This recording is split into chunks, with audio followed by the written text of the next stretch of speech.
From the TV30 studio, here is Jim Schneider.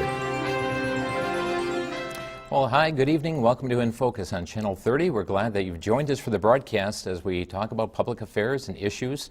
And certainly one of the focuses we've had here of recent is the elections coming up this fall. We have September primary, then also the general election in November. This is a very critical election, as you know, for us in the state of Wisconsin as well as across the nation. In our state, we're going to be electing a governor, a lieutenant governor, an attorney general, a U.S. senator.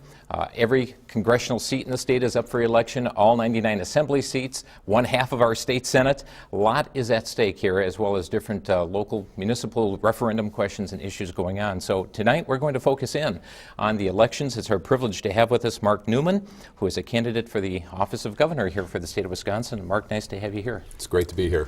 Mark, matter of fact, it's been some years since you've been on with us when you were a congressman, and you represented a portion of our viewers in the 1st Congressional District in Racine, Kenosha area, and other counties. But for those who are not familiar with Mark Neumann, or some sufficient time has gone by, new people moving in the district, acquaint yourself with our viewers, if you would. Well, born and raised in Wisconsin. Married my high school sweetheart. Been married for 36 years. We've got 3 beautiful children. I always start with family because that's the most important part. I've got 3 grandchildren. The oldest is 4, on down to just about 1. Saw him today, and I have to tell you that life changes when you become a grandparent. I'm a UW-Whitewater grad. I started as a math teacher. I'm trained to be a teacher and then a superintendent of schools or principal superintendent of schools at some point. Obviously, the Lord had a different plan for our lives. We found it very difficult to pay our bills 4 years into the teaching profession. We started a business in the basement of our home. It was a home building business. Eventually, that business was successful, struggled at first very much. 4 years in, we were building about 120 homes a year, providing 250 job opportunities here in southeastern Wisconsin. And we felt really a calling to run for office. We had taken a trip to Washington, D.C. We got a strong sense of patriotism that along with the opportunity and the privilege to live in this country and start a business in the basement of your home, literally live the American dream, have a great family, be active in your church, be active in your community. There's also a strong responsibility for patriotism in this country. That opportunity that Sue and I were given to live this American dream, it didn't just happen. We live in a country where somebody has paid a very big price to allow us to have that opportunity. So we came home from Washington on a visit to Washington with our family and really felt compelled to do something to help our country. I ran for office twice and lost. We lost in a recount with hanging chads. We knew what hanging chads were in Wisconsin before they did in Florida. Then the third race, the good Lord saw fit to put us into office and served in Congress for 4 years. Very straightforward theory. The theory said that if we could control government spending, we could balance the budget. If we could balance the budget, we'd be in a position to cut taxes. If we cut taxes, you all would keep more of your own money, and when you kept it, you would either spend it, and that would create jobs and economic growth and development, or you would save it. And if you saved it, it became the capital that was necessary for our businesses to grow and expand.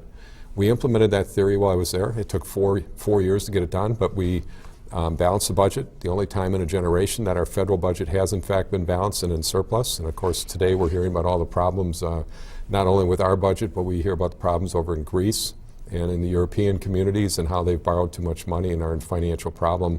Our own nation faces similar problems today. So got out of Congress, the budget was balanced, taxes have been cut, the economy was booming, went back to the private sector. I've been back in the private sector for the last 12 years, meeting a payroll every week. We've got several different businesses employing about 300 people or providing about 300 job opportunities in southeastern Wisconsin.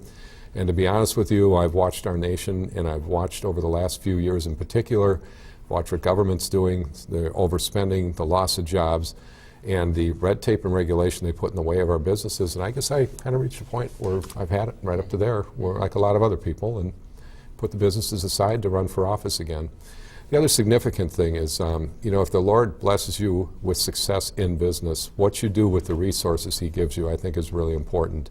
7 years ago, we started our first choice school here in Milwaukee. They're inner city schools. We have 3 of them now, and 1 in Phoenix, Arizona. We got about 1,000 kids in the school system.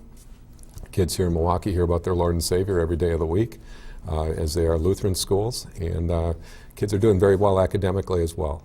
If we test them using the Terra Nova test, and we find they're advancing on average 5% faster than an average child across the United States of America. So when we look at the failed education system here in Milwaukee, that is leaving so many of our kids behind. And you know, it's important to say that there are some really good teachers here and there are some successes, but it's the overall system that's not working.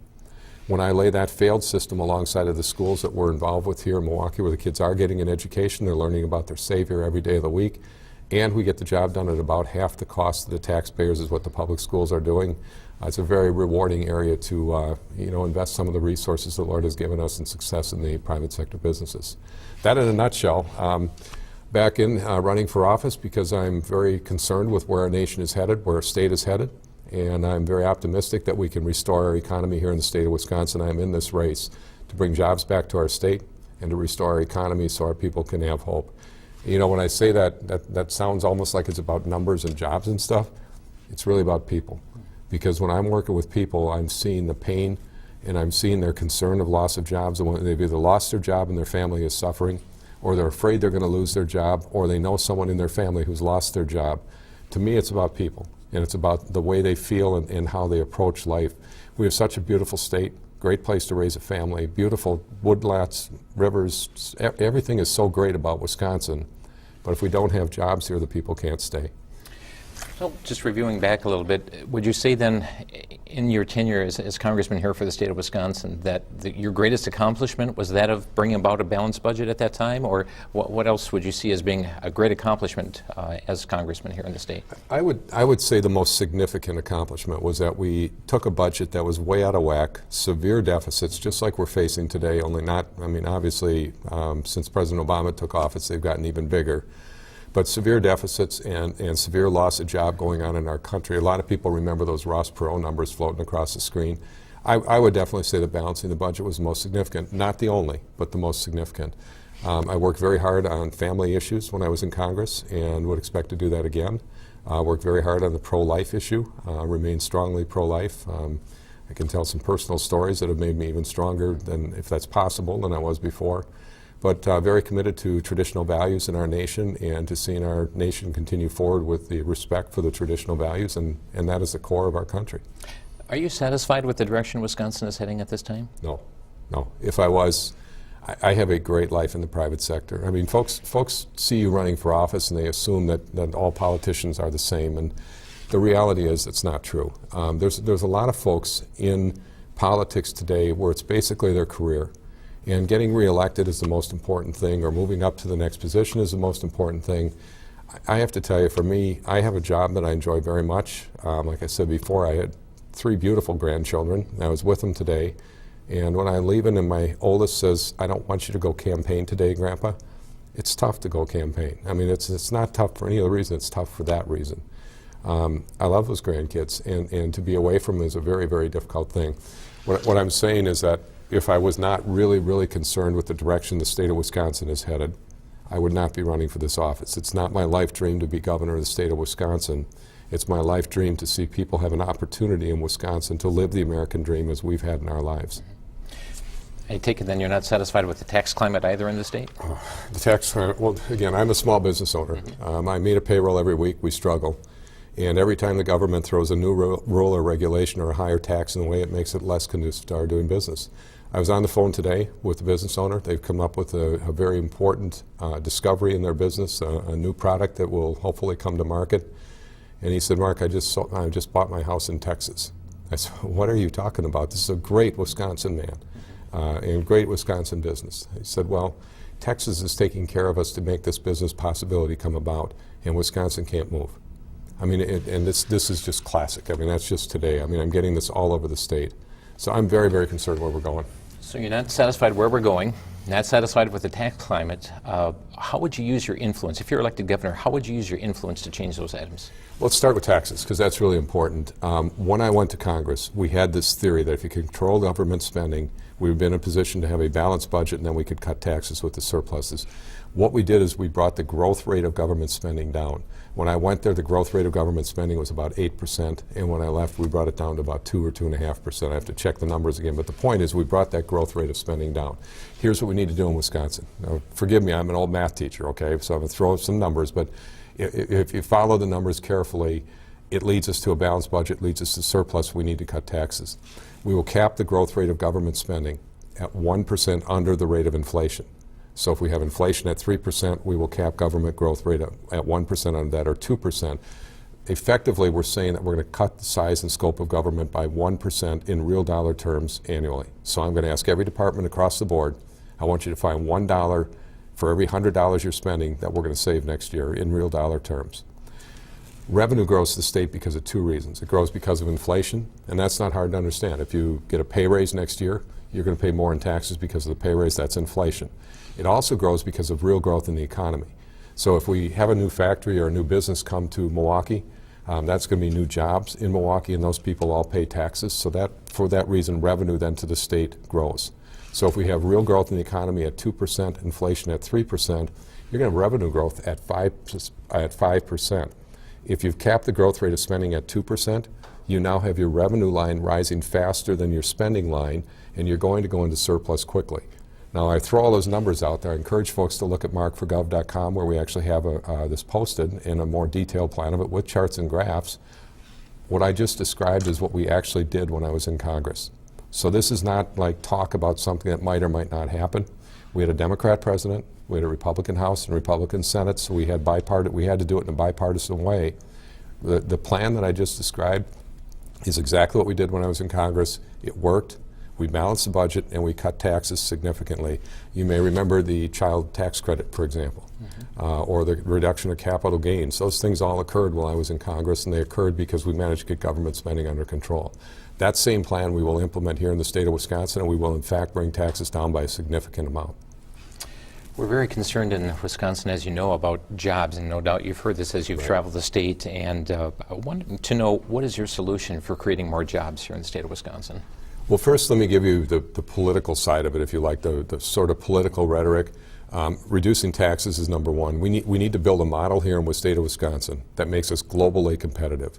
And the first component is lower taxes. The second component is a high-quality education. And the third component is rules and regulations and getting the government out of the way so business can expand.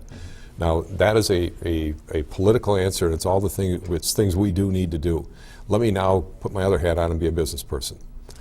If you laid out in front of me a business problem, you said, Mark, you're now the governor, and we want you to fix the jobs problem in the state of Wisconsin, I would approach this like I approach any other business problem that we've had to face. I would first define the problem and make sure I understood the problem completely. We've lost over 100,000 jobs in the last 12 months. We're sitting here in Milwaukee, the largest metropolitan area in the state. They've lost more jobs than any other metropolitan area in the country, with the exception of Detroit. Our largest metropolitan area, Milwaukee, is rated 96 out of 100 in terms of small business climate, and the list goes on and on. I'd make sure we get our arms around what is going on that we understand. In business, you understand the problem, then you set a vision for where you're going to. I get more excited when I talk about this because this is what we have to do. I mean, this is non-political rhetoric.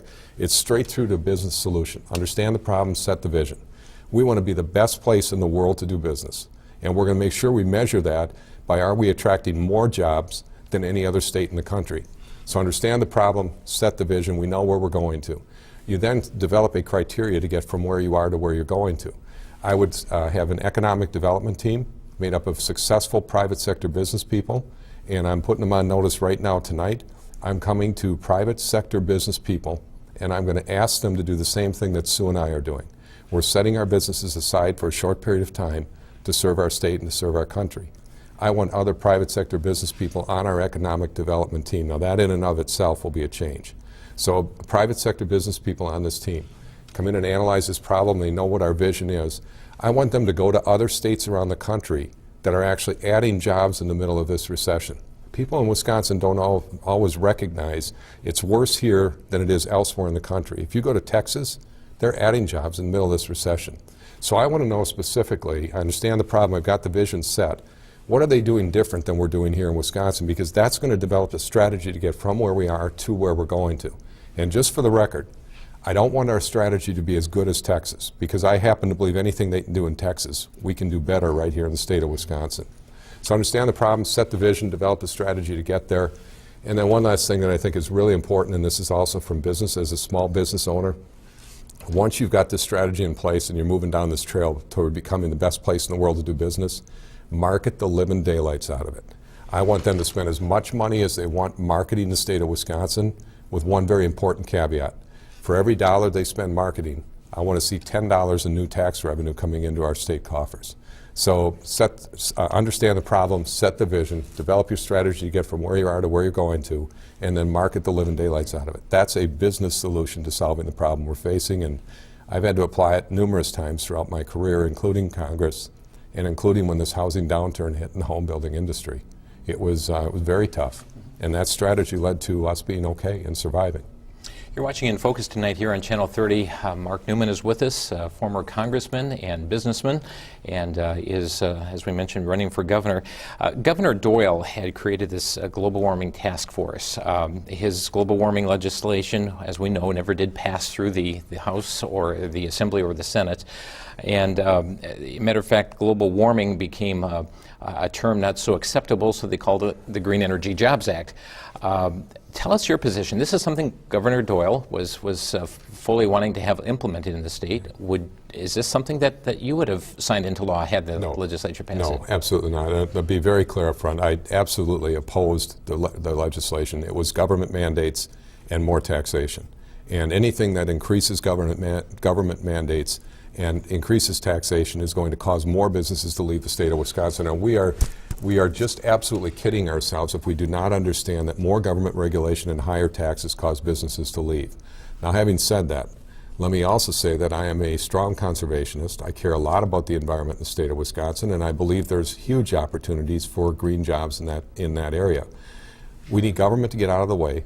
We need our entrepreneurs to move forward with what can be done out there to improve the quality of our environment in a market-driven, economically viable way. And let me put some meat on the bones. One of the last things I did before we left the home building industry, my son is right now handling that, is Matt and I, my son and I, designed and built a home that produces all the energy it needs for heating, cooling, running all the appliances, and enough extra electricity to get an automobile back and forth to work every day.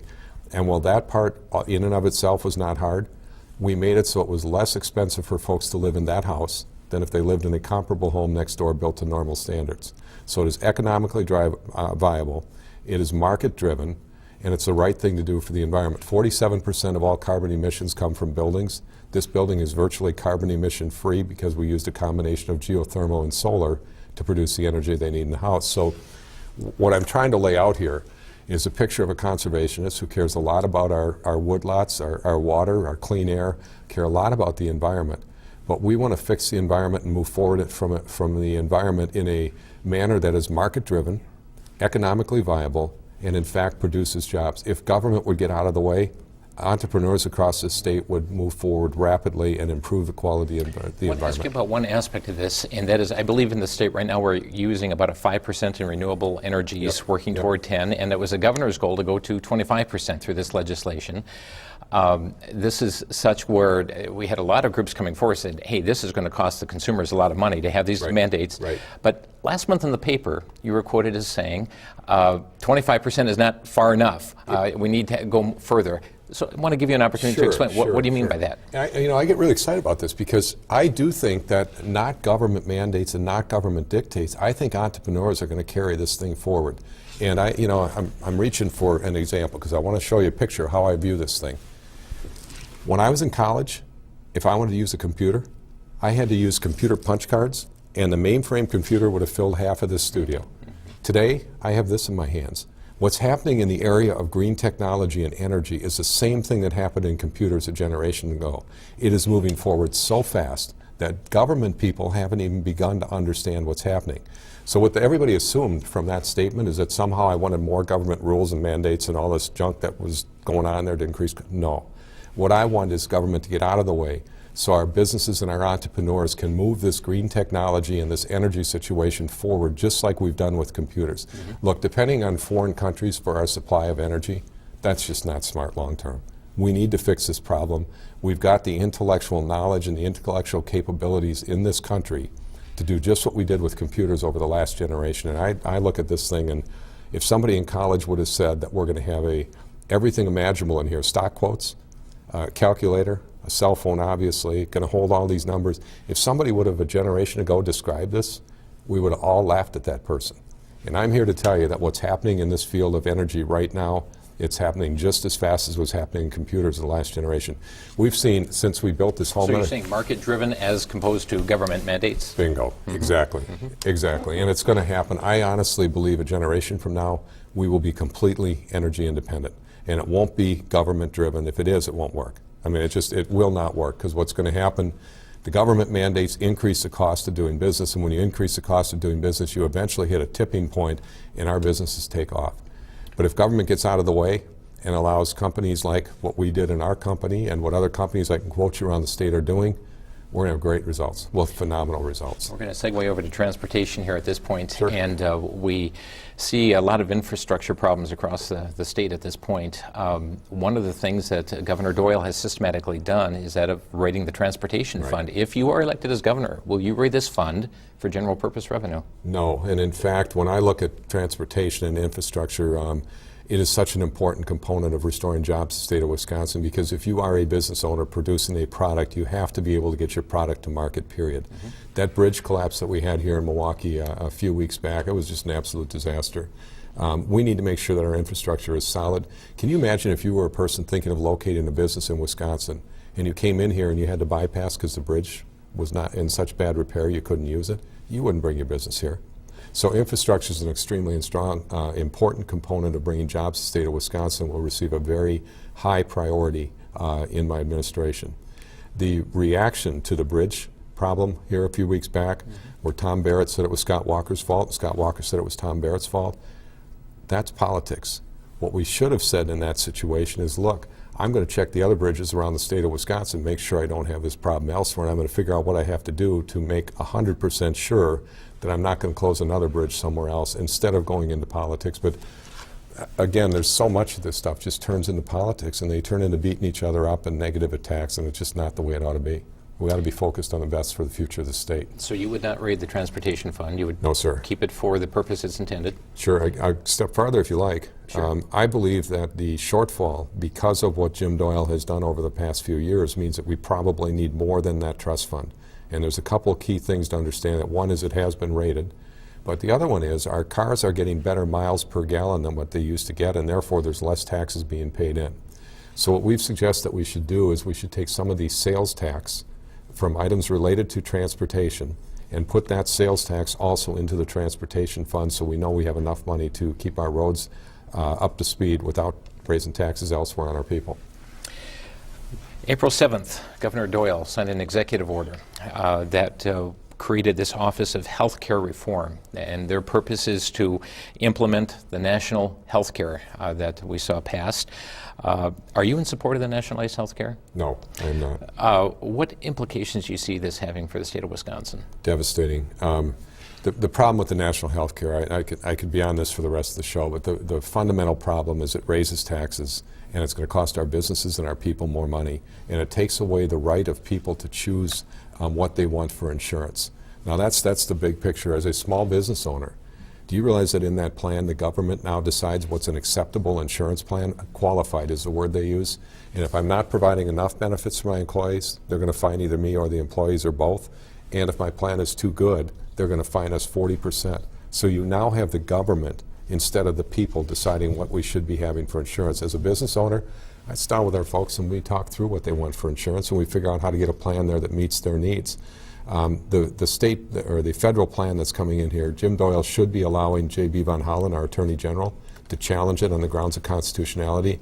I don't believe we've ever seen a federal law passed in history of America that has required a person in the state of Wisconsin to buy a particular product. That's just new territory for the federal government. So we should be challenging it. We have 25,000 people from the state of Wisconsin. We're actually doing something about this. We have 25,000 people that have signed petitions asking Jim Doyle to allow J.B. Van Hollen to challenge this on the grounds of constitutionality. We also have a plan in place that if this doesn't get done, if elected governor, I am going to ask for a waiver from the Obama plan and implement the plan that we have posted on our website at markforgov.com. I'm going to do the best to get every part of this done and receive input on it. We have a 10-point plan there to improve health care quality, to control costs, and to make sure we have access for the folks in our state. So when people talk about this and we go, I'm going to ask for a waiver and try and get out of this federal plan. We've done this before in the state of Wisconsin.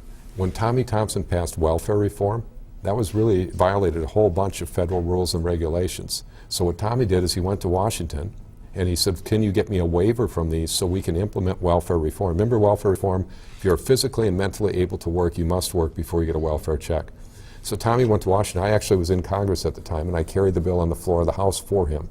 We got bipartisan support, and we got him the waivers he needed so he could implement welfare reform. Welfare reform in Wisconsin became a model for the whole country. So I wanted for a second just picture what could happen. We get a waiver from the Obama plan. We develop a plan here in Wisconsin that's more meets the needs of the people, and we become a model for the nation on health care reform, how it actually should be implemented. Things like tort reform, competition amongst insurance companies, improve the HSAs and encourage HSAs. Aren't these things, though, that the Republicans try to do in Washington to improve the bill? Yes, and the point is, if we can be here in Wisconsin and a governor is really serious about getting this done and follows the same pattern that Tommy Thompson followed with welfare reform, we can actually do this, and we can actually get the program implemented here and show that it actually works. It can then be replicated across the country, and we can get rid of the Obama health care plan. Mark Neumann with us here tonight, and just covering a wide variety of issues. We're going to go into some moral-related issues right now. And in your opening remarks, you had mentioned you're taking a pro-life position on issues. And would you consider yourself, expound further on what you mean by pro-life? I am pro-life. I mean, what more can I say? You should expect me to vote pro-life on virtually any bill that comes before me that would be considered a pro-life bill. I mentioned earlier in the show that we've had some personal experience with this. I won't go into all the details, but I have a family member that had some problems when the child was born, and I stood in a I'm not sure I can tell this story, so maybe I won't, but I stood in an intensive care child unit, and I watched as that child fought for his life, and by the way, it turned out just fine. And I thought about other rooms in that hospital where abortions were being performed at the same time, and I've got to tell you, it's not okay. So I am pro-life through and through, and will be forever. We have witnessed the current governor steadily increasing funding in his budget for groups like Planned Parenthood, the leading provider of abortions here across the nation. Is this something you would support, oppose? Would you rescind funding for Planned Parenthood? I'll do everything in my power to work in the direction of a pro-life position on it, yes. We have also seen the governor be a very strong proponent of embryonic stem cell research. Is this something that you would support use of taxpayer funds in that regard? Embryonic stem cell research, as I understand it, is basically a thing of the past. So that's not a topic that we have to deal with today. They've found now ways to avoid the embryonic. To answer your question directly, though, so I'm not playing politics with this, I would not support embryonic stem cell research. There is a push still going for that, even on a national basis. There's some talk of it yet, but as I understand it from talking with people in the scientific world and even pro-life people that are in the know on this and on the inside of it, I understand that is basically past, and that the stem cell research that they're doing today is not based on embryonic and should not. But again, I don't want to avoid answering your question. I'll answer it directly. I would not support embryonic. I do not believe we need it, though, anymore either. In this past budget cycle, Governor Doyle proposed and the legislature passed his plan for a domestic partner registry here in the state of Wisconsin, bringing about benefits to the domestic partners of state employees. What is your position on this? I'd oppose that. Okay, and so in presenting the next budget, would this be something you would remove? I have to look at that, but yes. I mean, I'm going to do what we can. I would oppose that position, clearly. And on a like issue, no doubt you saw the Milwaukee Journal-Sentinel today on the front page, and understanding where you stand on issues pertaining to same-sex marriage and the like, I think just a bit of history, I believe in one of your terms of Congress, there was a statement that you'd signed for log cabin Republicans stating that you would not discriminate. I don't know about that. But then telling a group of, I think, Christian Coalition, no, you would not openly or hire an openly homosexual into, I believe that was your purview is in your congressional office at that time. If you want to just set the record where you stand on issues pertaining to this marriage topic. is between one man and one woman. I will support traditional American values and the values that formed our nation, and I would hope that that's carried forward into future generations. You support the marriage amendment that we passed here in the state? I support the marriage amendment that demands marriage between one man and one woman. Absolutely, yes. There is another concern many people have in the state, and that is education, and that we have seen the fight going on within Milwaukee Public Schools as far as the decline that's taking place educationally. What changes, and you have some experience in the area of education, being involved with some charter schools, but what would you like to see implemented as change in the education system? Well, let me start by saying that if the folks decide to make me their next governor, I will bring the most unique background in education of any governor in the history of the state of Wisconsin. I have an undergraduate degree in math education. I have a master's degree in supervision instructional leadership. I have postgraduate work at Madison in education. I've taught in the public schools for 4 years. I've taught in the UW system.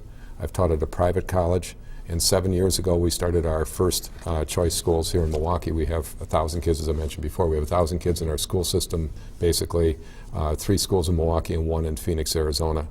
I bring a wide range of background and understanding, hands-on experience in the field of education. When we look at our schools in Milwaukee and we see those kids performing academically alongside of our failed public schools in Milwaukee, we need to make the schools that are not working look a lot more like the schools that are working. So I would clearly work to remove the cap. I mean, only in government will we look at this system and go, we've got a 12% higher graduation over here, and it costs half as much to get that 12% higher. So we're going to cap the number of students that can be in here at 22,000, and over here we're going to force 80,000 students to stay in this system where the graduation rate is 12% lower, and it costs the taxpayers twice as much money. Think about that for a minute. It costs half as much money, the graduation rate is 12% higher, so we cap the number of students here at 22,000, and over here we got 80,000 in a system that's failing. I'm a strong proponent of public education where public education is good and great, and I am a very strong proponent of competition where our public schools are not meeting the needs of our children. And that would be Milwaukee as well as elsewhere, and I would certainly end the caps here in Milwaukee, and I would look at other areas where these schools should be in place. I would also be a proponent of a very strong charter system in the state of Wisconsin, and I would look for some ways to increasing the ability of private sector folks to charter schools. In Phoenix, Arizona, the charter movement is very, very strong. Tough, but very, very strong. I have more questions than time is going to allow here this evening. We'll get to phones in just a moment, but I want to ask a couple more, and that is, if you're elected governor in the state of Wisconsin, is there anything that you would specifically seek to undo that Governor Doyle has done in his tenure in office? What would you seek? What would be a priority to undo something that's already been passed, gone through him? That would be within your purview as governor. The tax rates, the tax increases, and the rules and regulations that he's implemented that are costing our businesses a small fortune. And, you know, again, I can talk specifically of the home building industry where we felt the effect, but it's not just us, trust me. It's across the board. As we've been traveling the state now and talking to people, the same experiences that we've had in our small business that caused me to put that business aside to run for office, they are universal across the state of Wisconsin. I had one, again, for a specific example, we were doing one of our Main Street visits. We've been spending a lot of time just going to the main streets, talking to the small business owners. Guy says to me, look, Mark, here's the deal. We were able, they have companies all around the country, and this guy was going to expand here in Wisconsin. He said, look, it was going to take 2 years to get a permit in Wisconsin. It took 9 months where we actually expanded. So it's across the board things that Doyle has done that has made it very difficult to do business and created a business climate that is not conducive to attracting jobs. Those things need to be undone and they need to be replaced. One of your duties as governor, if elected, would be that of making judicial appointments. What criteria do you have, without going into great detail, but what criteria do you look at as far as what type of person you would nominate for or put into such a position? Well, I would look at their past performance, and I would look at some of the judicial decisions that they had made from the bench. I would also hire people with expertise in this area to help me make those decisions and understand the ramifications of the decisions that they made as justices at lower levels. What would you say best separates you from your main opponent in the Republican primary, Scott Walker? Who? No, I'm kidding. I'm kidding. You know, it's really resume. The folks in the state of Wisconsin have got to decide who they want to be their next governor. They're going to effectively hire us, and their tax dollars are going to pay us our salaries. So they have to look at our resumes. Scott Walker, if he was here, I suspect he told you that he's the chief executive for highest political office in Milwaukee County, has held that for 8 years, and before that held political office representing Milwaukee in the Assembly. So he's going to tell you that 16 years of political experience has properly prepared him to be the governor of the great state of Wisconsin. And I'm going to suggest to you that Scott's a good guy. He does have 16 years political experience in various roles, both the Assembly and Milwaukee County. And the alternative for them is the resume that I bring to the table, and that's success in Congress 12 years ago. We went there with a mandate to balance the budget and cut taxes, and we did, and it worked and jobs were created. I left Congress 12 years ago, and I'm back in the private sector meeting the payroll every week. And you lay these two resumes side by side, and you go, which one do I want to lead the state of Wisconsin? The people have to decide. You want the small business owner with small business experience meeting that payroll, the work with the Milwaukee schools that is successful, and the successful experience in Congress in the past? Or do you want Scott, who's a decent guy and has spent the last 16 years in political office? And people have to decide which one they want. If you win the primary, you will then be faced against the probable Tom Barrett.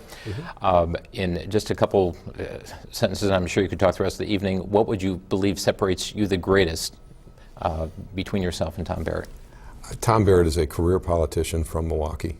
And I do not believe that a career politician from Milwaukee has the ability to beat a small business owner who's been meeting the payroll for the last 12 years every week in a matchup in this particular environment that we're in. I don't think that's always the case, but in the environment we're in today, a career politician from Milwaukee against a small business owner who's literally been on the front lines fighting the battle and meeting the payroll every week, I think in the environment, the economic environment we're in today, the folks are going to choose the small business owner over the career politician without reservation. For those who'd like more information about your campaign, there's a number of things that we haven't talked about tonight. Sure. Website, campaign phone number. Mark4Gov.com, and that's we had a contest to make it as easy as possible, so Mark4Gov, very, very simple. And if you mess it up and put in the number instead of the word, you still get the same spot. Phone number is 262-349-9498. Great. Well, tonight we've been talking with Mark Neumann, candidate for governor for the state of Wisconsin. We'd like to open our phone lines to give you opportunity to ask questions I did not ask. Maybe you need clarification on something we did talk about here this evening. Our telephone number is 414-935-3030. That's 414-935-3030. You may also dial us toll-free tonight with your question at 1-800-733-8830. That's 1-800-733-8830. The primary coming up in September. General election will be in November. Why do you believe this election is so important? We've lost 120,000 jobs in the state of Wisconsin, and again, to me, it's not just the jobs, it's the people. I'm in the home building industry. I work with people face to face all the time. It's people that are accustomed to getting a job with our company, a small business owner who's doing plumbing or heating or the electrical wiring or digging the basement or what have you. I've watched those folks as they've suffered in this downturn. I've watched my competitors as they've suffered in the downturn trying to figure out how to pay their bills. And equally important, when I'm meeting with a homeowner or somebody who wishes to buy a home, I've watched the fear in their eyes as somebody in their family has lost their job, or they're ready to buy the new home, but all of a sudden they think that they may lose their job. People need to believe in our state again, and they need to believe that there will be opportunities here for our children and for our grandchildren. They need to believe in a future in America again. Are you optimistic for the future? I actually am. I really am. I've watched that, that thing I did before with the computers from punch cards to where we are today. That's what it means to be an American, and I am totally optimistic that we will get through this. We've got tough times. This Greece thing that's going on out there, I look at America compared to the Greece situation, and everybody says it can't happen here. I don't happen to believe that. I think we need to get our ducks in a row and sooner rather than later. But I also think we will do that because that's what we do. We're Americans. Mark Neumann with us tonight. Let's go to Mike in Waukesha. Mike, good evening. You're on the air. Good evening, gentlemen. Good evening, Mike. Thanks for taking my call. Governor Doyle has this rail system, this trolley system going, and that's putting the cart before the horse. I think we could probably take a fraction of what's spent and fix all of the infrastructure systems throughout the whole state as far as the local roads and highways. And there's other topics. I won't take up a lot of your time, but that's a concern. And also, this is not a very, as you stated before, a good climate for new businesses and existing small businesses, because that's the middle class. That's our base. And those are the two big concerns that I had. I just want to know how you're going to address those as governor. Let's look at that rail system. The rail system, let me start with, it's $810 million coming to the state of Wisconsin. The federal government does not have $810 million. If you look at their checkbook, They're spending almost $2 for every dollar they have in their checkbook, and I guarantee you that if you looked at your checkbook, you had $100 in there, you wouldn't write out checks for $200. Plus a debt of about 12 billion or 12 trillion. Absolutely. So I start with the fact that they don't have the money. If they had the money and it was burn a hole in their pocket and they wanted to send it out here to Wisconsin, I'd use it to cut taxes, because I understand that if we cut taxes, people keep more of their own money. When they keep more of their own money, they're either going to save it or spend it, either of which leads to job growth and economic development, which is what our state needs. So first, they don't have the money. Second, if they had it, I wouldn't use it for that. Third, even if you believe, which I don't, that this thing is going to get built without cost overruns, it still costs an arm and a leg of the taxpayers' money to run this over a period of time. So the rail system is not something that I would accept, and I will shut it down if I'm given the power to do so as governor. Let's go to Michael in West Dallas. Michael, you're on the air. Good evening. Hey, good evening, Jim. I'd like to ask Mark about the Harley-Davidson situation. It's my understanding that the new law that Jim Doyle passed with this combined reporting is basically amounted to a $30 million tax increase. And now Harley's saying that they may either have to reduce staff or simply leave the state. And since this is Doyle's fault, what would you do to fix it? Thank you, Michael. Well, I think it's devastating, and you've hit the nail on the head with one of the problems, but I have to tell you, I believe there are multiple other problems that are affecting Harley in terms of the problems in the state of Wisconsin. It's not just the combined reporting, which obviously is a bad, and he's certainly hit that one correct. There are a lot of other things in the state that we need to do different to encourage businesses like Harley. It would be devastating to lose Harley. You know, when people say, Mark, what's the difference between you and the other candidates in this race for governor? When the news came out about Harley, if you study the reaction of the candidates in this race for governor, you'll see the difference between a business person's approach to things and a political approach. As soon as that news came out, Scott Walker attacked Tom Barrett, and Tom Barrett attacked Scott Walker, and Scott, of course, against the Doyle, the combined reporting. The suggestion that came out of us is something that I think we should be doing. First off, we respect Harley's wishes. We called them right away. We should respect their wishes that they don't want the politics involved at this point in time.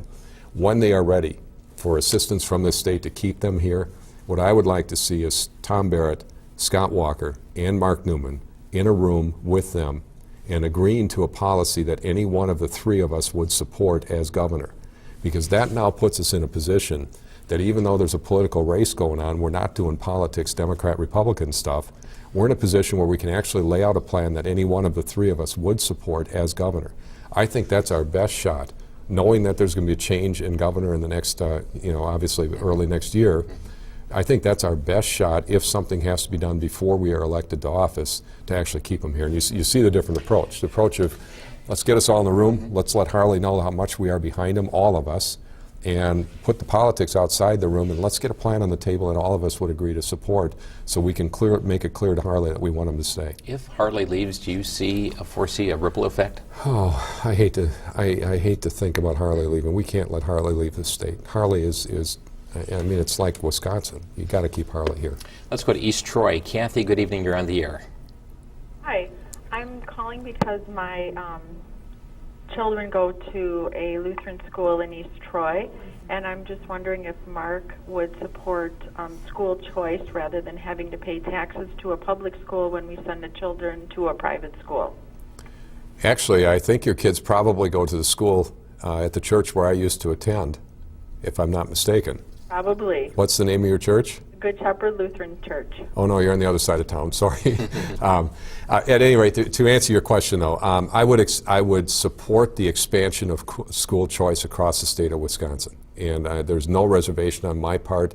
I think that where we have good and great public schools, the competition from choice schools is not going to be a problem. And I would support, as she's asking here. Telephone number tonight, 935-3030 or 1-800-733-8830. As we're talking with Mark Neumann tonight, we're going next to West Dallas. And Brad, good evening. Hi. Mark, you said that you need to get government out of the way and then private enterprise will take care of the green job thing. Mm-hmm. I say that the only reason we're talking about green jobs is because government's in the way of us drilling and using our own coal and oil, which we need right now.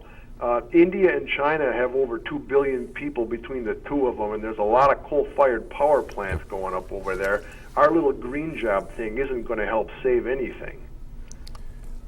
Well, I both agree and disagree with that comment.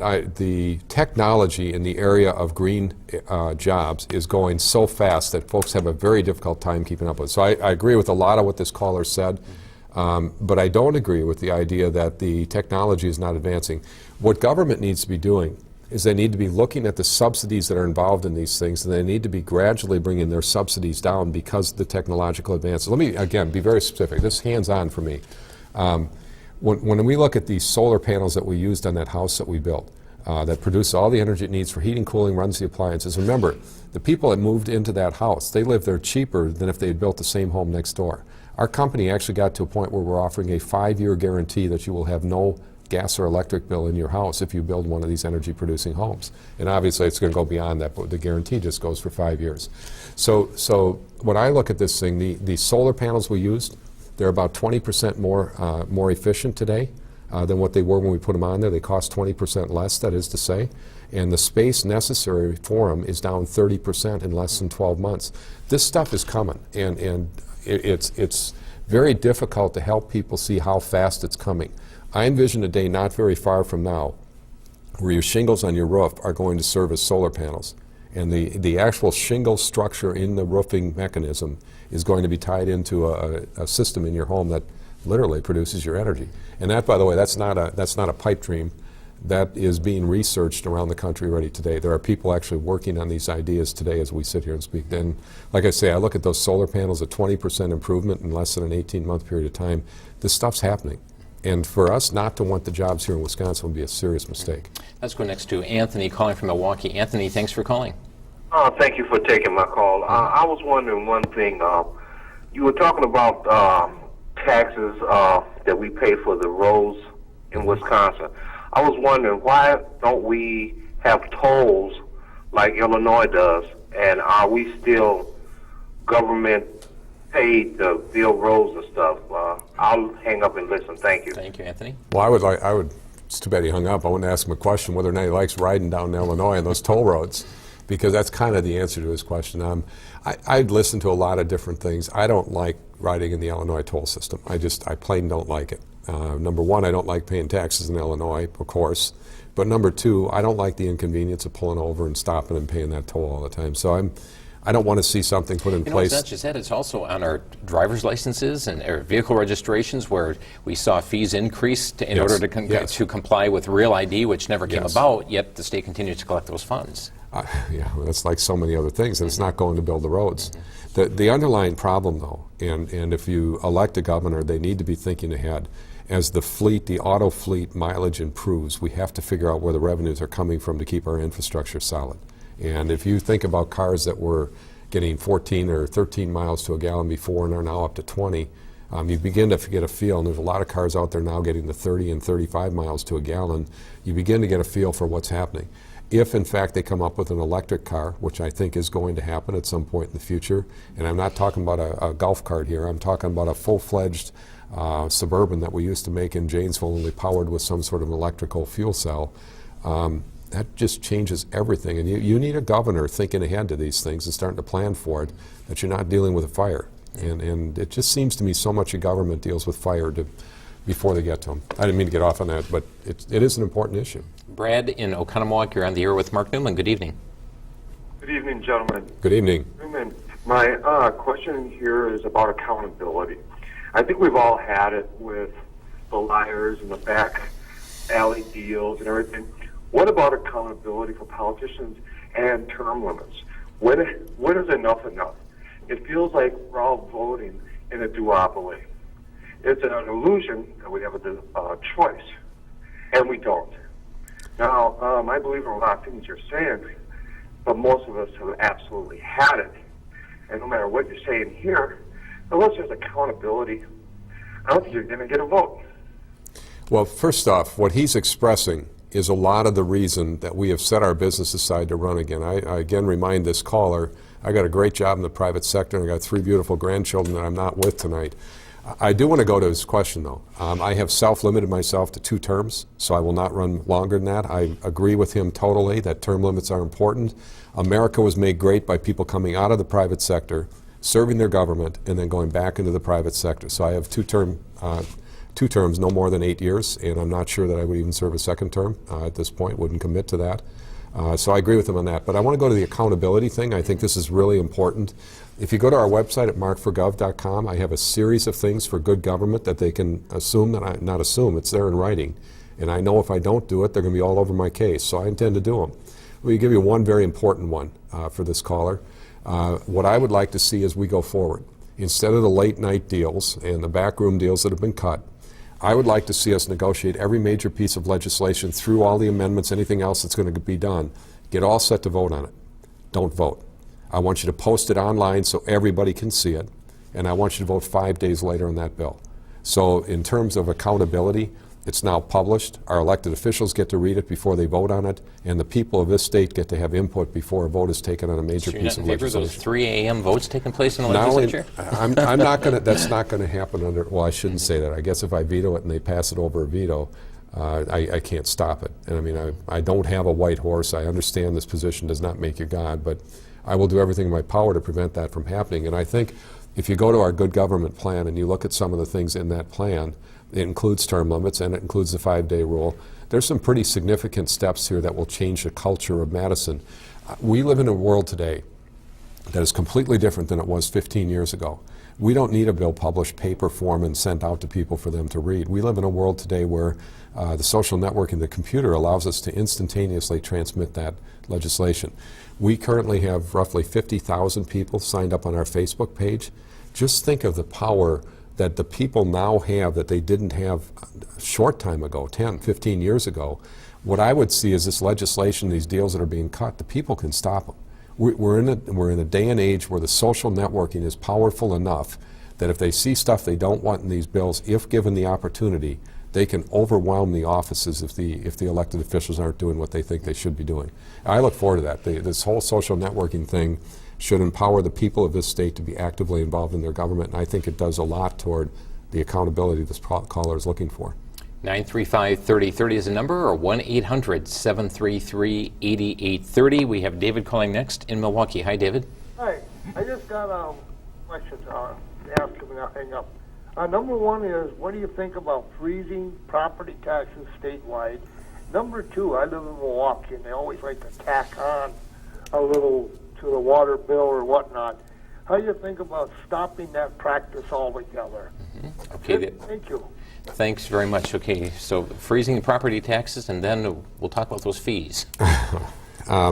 First off, across the board, I don't want to see tax increase in the state of Wisconsin. You can not assume, again, you can count on the fact that I'm not going to be supporting tax increase. On the property tax in particular, I want to tell this caller a very specific story, and it's very, very much in line with what I'm thinking.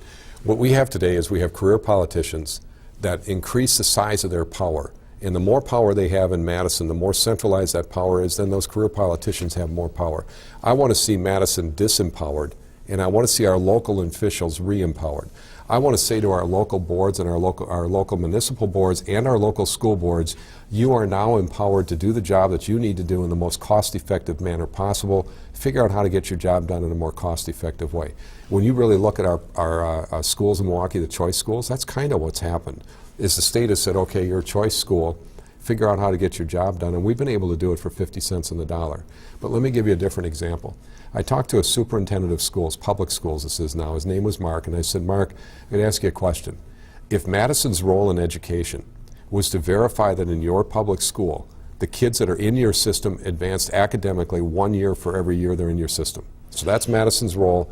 We want to assure that our kids are getting a quality education, that they are advancing properly. But that's it. That's the role of Madison. How much is it costing you to educate your kids today? He said $12,500. If we change the role of Madison from what it is today to this new role, that they're just verifying academic performance, what would it now cost to educate your kids? He went home and thought about it, and he emailed me later that night. $12,500 it's costing him today. If Madison got out of their way with rules and mandates, and Madison empowered them to do his job in a more cost-effective manner, $9,000. He's effectively telling me that 25% of his budget is spent complying with rules and regulations and mandates from Madison that in fact do not help educate his kids. So when this caller is calling about property taxes, think what it would do if we were in a position where we could bring down the cost of education by a significant amount while still providing a quality education. Think what that would do to property taxes. So my aim on this whole thing, get government out of the way, Madison out of the way, empower our local municipal boards and our local school boards to get their job done in a more cost-effective manner, and bring down property taxes. Now, you talked about this fee tack on too, and we see that happen on all levels of government. We're seeing it on a city level, a county level, and also on a state level. We're seeing the extra 75% or 75 cents on cell phones and phones and so on that the state. How do you feel about the tack on fees?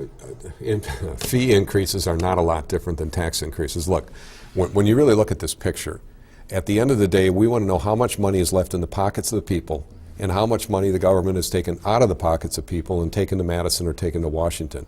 So whenever you do something that takes more money out of the pockets of people and puts it in the hands of the people in Madison or Washington, that's a tax increase. That's more taxes in their power and in their control and less money out here in control of the people, and that's not good.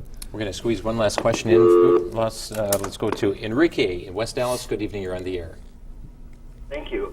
Thank you, gentlemen, for taking my call. I just wanted to say, Mr. Neumann, I really like what you've been saying. There was a time where I answered the phone for Scott Walker, and I wasn't too impressed with the way I was embraced, being a minority. Enrique, we have just seconds left. Do you have a question for Mark Neumann tonight? No, I just wanted to encourage him just to keep doing what he's doing. I like what the gentleman said before about accountability, and stay true to what he believes and what he's fighting for. And also at the same time that our country was founded on Christian heritage. That's correct. And we're dealing with a lot of legislation right now that's trying to tear down the foundation of our heritage. Fight for the heritage that this country was built on. You bet. We don't have men like you fighting for it, then you know what? We're going to lose it. Enrique, thanks for the call here tonight. No problem. Mark, and I know we could go many more moments here with calls and so on, but want you to take the last minute or so. Just what would you like to leave with the viewers tonight in regard to your campaign? The last caller said that America was formed on Christian principles and values, and the Judeo-Christian value system in America needs to be preserved, and it needs to be restored to the extent that it is under attack.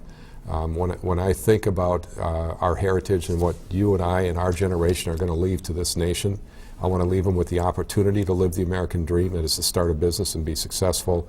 I also want to leave them with our historic, our normal American, traditional American value system, the Judeo-Christian value system upon which this nation was formed. This caller was exactly right. He's dead on the money. When you study Washington or Lincoln or any of our other great leaders, you will see their commitment to their Christian faith, and we need to make sure that's preserved as we move forward. And again, for those who'd like more information on your campaign, if you could give us your website and phone number. It is mark4gov.com. Very easy to remember, mark4gov.com. And the phone number is 262-349-9498. Great. Well, thank you for coming tonight and great being here. helping to acquaint our viewers better with Mark Neumann. Thank you. Great. And folks, just a reminder again that the primary coming up in September and then the general election taking place in November. This is a time for you to be learning about the candidates, find out what their positions, what their backgrounds, what their resume is pertaining to the matters. And then, as always here at WVCY, we encourage you to go to the polls and cast a powerful vote. Thanks for joining us tonight on In Focus. If you missed the program, it will repeat tonight at midnight, tomorrow at 5 a.m., and again tomorrow at noon, so you can set up your recorders and recatch the interview. Thanks for joining us. Have a very pleasant good evening. Good. Thank you.